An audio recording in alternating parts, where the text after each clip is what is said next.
Now, Michele Bachmann said it was the president who has destroyed the credit rating of the United States. Listen. Not once did any president ever lose our AAA credit rating. Not once.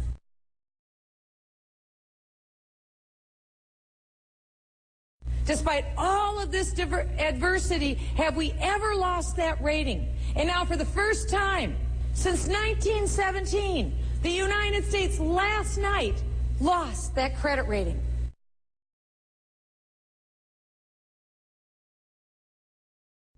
Let me tell you what this means to us.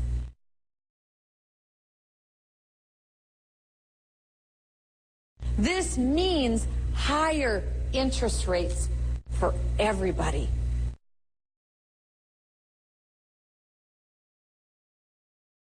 For mortgages, for student loans, for government debt, you name it. This means a very difficult time going forward. I think it could have done a few things. I mean, the first thing it could have done is to have raised the debt ceiling in a timely manner so that much of this debate had been avoided to begin with.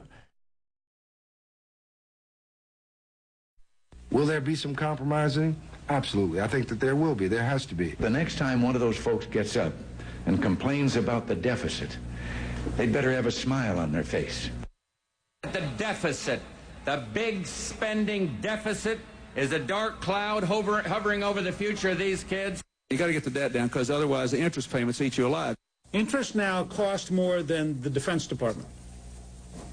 So literally, you will pay more taxes when you go out and get a job just to pay interest on the debt than you'll pay to defend the country. The president has asked Congress to raise our nation's debt limit by nearly $1 trillion.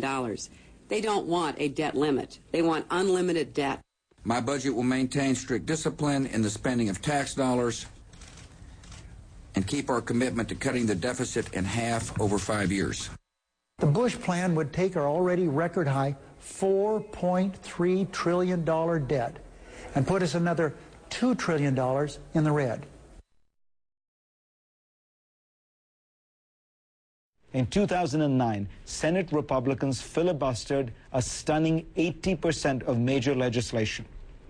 Given how the chamber is composed, 2 senators per state, no matter how thinly populated those states, people representing just 10% of the country can block all legislation.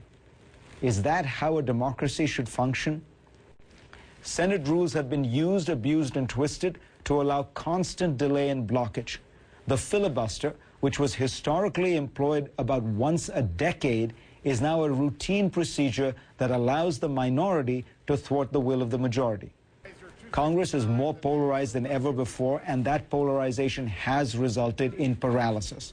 More than 2 years into the Obama administration, hundreds of key positions in government remain vacant for lack of Senate confirmation. The Treasury Department, for example, had to handle the global financial crisis, recession, bank stress tests, the automaker bailouts, as well as its usual duties, with about a dozen of its senior positions, almost entire top management, vacant. Nobody in there. Republicans, emboldened by the success of their bullying, have closed ranks more solidly around a no-tax agenda, which is great, but the only solution to America's debt dilemma needs to involve both cuts to entitlement programs and higher tax revenues.